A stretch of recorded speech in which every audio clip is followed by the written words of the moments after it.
भवतः सुया किं करो वयम विसृज्यते भो मत्स्वामीन् सकल्याणां भवदाख्यानुसारतः मन्नेत्राभ्याम यतो अदर्शी त्राणोपायस्त्वया कृतः समक्षम सर्वजातीनां तासां प्रघोतनार्थकः त्वजनस्तु या इज़राइल तस्य भास्कर एव सा।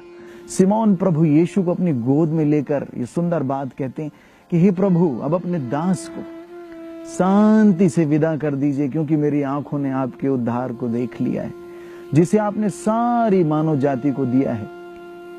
और ये सारी मानव जाति को आलोकित करने वाली, प्रकाशित करने वाली ज्योत है और आपकी प्रजा इज़राइल के लिए गौरव है।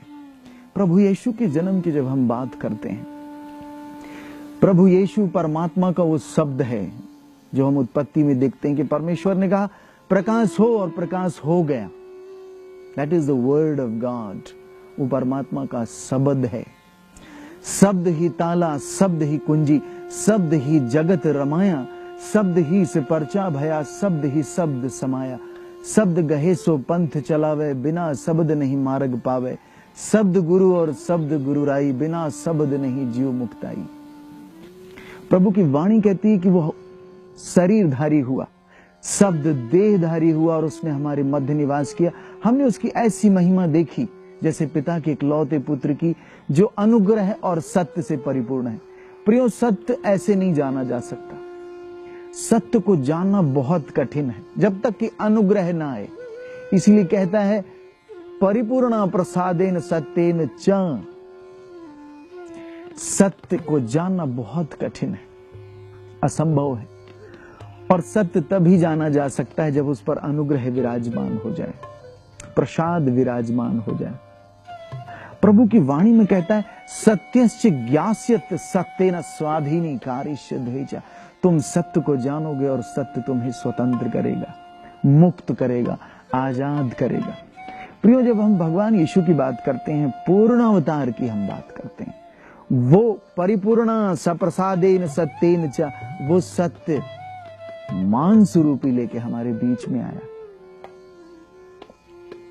और वो इसीलिए आया कि हम सब मुक्त हो जाएं, स्वतंत्र हो जाएं, आजाद हो जाएं। प्रभु की एक सुंदर वाणी है, संत यूहन्ना अध्याय 3 उसके 16वें श्लोक में कहता है यतो ईश्वरो जगति तम प्रेम चकार यन्निजमेक जातम पुत्रम ददो तस्मिन् विश्वासी सकल मनुष्या न विनश्य अनंतम जीवनम लप्स्यते। परमेश्वर ने संसार से ऐसा प्रेम किया कि उसने अपना इकलौता पुत्र दे दिया, ताकि जो कोई भी उस पर विश्वास करे वह नाश ना हो, वह भटके नहीं, परंतु अनंत जीवन पाए, मोक्ष प्राप्त करे। प्रभु यीशु कहते हैं अहमेव पंथः सत्यश्च जीवनश्च। मैं मार्ग हूं, सत्य हूं और जीवन हूं। परमात्मा का शरीरधारी होना हमारे लिए मार्ग प्रशस्त करना है। और जो कोई उस मार्ग में, जो जो बातें भगवान यीशु ने कही वे मार्ग हैं। जब हम उसमें चलना शुरू करते हैं तो हमको सत्य प्रकट हो जाता है, और जिसको सत्य प्रकट हो जाता है प्राकृतिक रूप से, सरल रूप से उसको जीवन प्राप्त हो जाता है। Jesus says, I am the way, the truth and the life. And whoever walks in his path, in his teachings, he finds the truth. And the very moment a person finds the truth, he finds life. और ईश्वर की इच्छा है कि हम सब उस शब्द के द्वारा जीवन प्राप्त करें। वो शब्द हम पर मांस रूप धारण करे, उस ईश्वर का शब्द हम पर उतर जाए, हमारा हिस्सा बन जाए, तभी जीवन का कल्याण है। प्रभु यीशु कहते हैं प्रभु प्रभु रटने वाला हर कोई स्वर्ग न जाएगा, पिता की आज्ञा पर जो चलेगा वही स्वर्ग पाएगा। उसकी आज्ञा पर चलना मतलब उसके शब्द हम पर देहधारी हो जाएं। भगवान यीशु कहते हैं मैं द्वार पे खड़ा होकर खटखटाता हूँ, कोई भी मनुष्य मेरी आवाज को सुनकर द्वार खोले, मैं भीतर आऊंगा और उसके साथ सत्संग करूंगा, संगति करूंगा, भोजन करूंगा। परमेश्वर भगवान परम प्रभु हमारे साथ सत्संग करना चाहते हैं।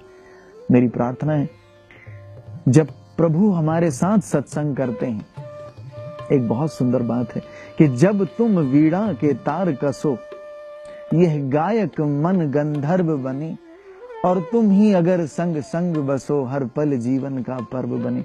जब ईश्वर हमारे साथ आते हैं, हमारे साथ हो लेते हैं, जब वो शब्द हम पर देधारी होता है, हमारा जीवन पर्व बनता है, सेलिब्रेशन बनता है, उत्सव बन जाता है। और जब तुम्हारा जीवन उत्सव होगा, तुम्हारे आसपास भी पटाखे फूटेंगे, तुम्हारे आसपास भी दिवाली होगी। और यही ईश्वर की हार्दिक कामना है। भगवान कहते हैं, भो परिश्रांता भाराक्रांतश्च सर्वे मम समीप मायात तेना हम युष्मान विश्रामश्यामि। ये सब थके और बोझ से दबे लोगों, मेरे पास आओ, मैं तुम्हें विश्राम दूंगा। ये जो यीशु जी का जन्मोत्सव है, प्रत्येक मानव जाति के लिए विश्राम है, बुलाहट है। और मेरी प्रार्थना है, ईश्वर की वाणी सब पर देदारी हो और प्रभु का वो पूर्ण अवतार सबके लिए कल्याण का, सबके लिए जीवन का, सबके लिए सत्य का, सबके लिए सुंदर मार्ग का कारण बने। तथास्तु।